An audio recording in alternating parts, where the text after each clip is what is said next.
In this week's Parsha, Chukas, the Jewish people complain, again, and in response, Hashem sends snakes to bite them. The people come to Moshe and admit they've sinned, and Hashem tells Moshe to make a copper serpent and place it on a pole. Anyone who had been bitten would look up at the serpent and be healed. But what kind of cure is that? If the healing comes from Hashem, why go through the whole rigmarole of building a copper snake on a pole? Why not just say, whoever davens is healed? Or just heal them outright? And not only is it strange, it's risky. And in fact, it does go wrong. That same copper snake was preserved for generations, and eventually it became an object of idolatry. People believed it had powers, until Chizkiyahu HaMelech destroyed it. So again, why make it in the first place? And why a snake? If you want people to look up, fine. Put a bird, a bright light, the latest iPhone, maybe even a bar of Swiss chocolate. Why a snake, that venomous creature that caused all the damage to begin with? Rav Chaim Shmulevitz gives a beautiful answer. He explains that when we feel angry with someone, we might yell or strike them. But when we love someone, we embrace them. These two different emotions, anger and love, engender two different manifestations. With Hashem, on the other hand, everything is from the same source.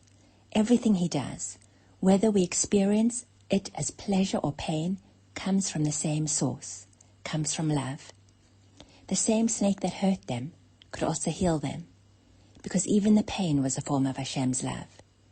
Pain is never random, it's never a punishment, it's a message, a wake-up call, a form of healing in disguise. That's why the people had to look up, not just at the snake, but beyond it.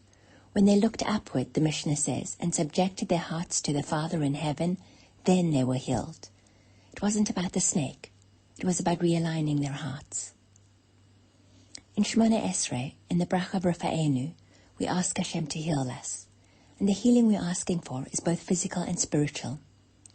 And our sages say that this is the 8th Bracha, and it corresponds to the 8th day when a baby boy has a bris. But hang on, that's the day that the pain's inflicted, not the day the healing begins. Why compare healing to the start of pain? Because sometimes healing begins with pain. Sometimes the only way to grow, to refine, to purify, is to go through discomfort. A doctor inflicts pain to heal. So too, Hashem may give us a gift that looks like a problem, but it's for our ultimate good. The Torah says, all the illnesses I placed on Egypt I will not place on you, for I am Hashem, your healer. But if there's no illness, why mention healing?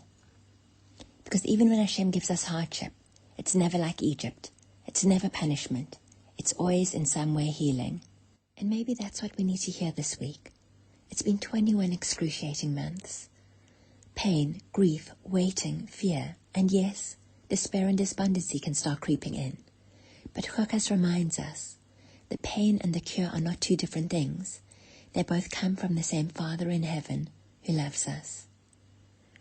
If we can remember that, we might not understand the why, but we'll have the strength not to sink into despair.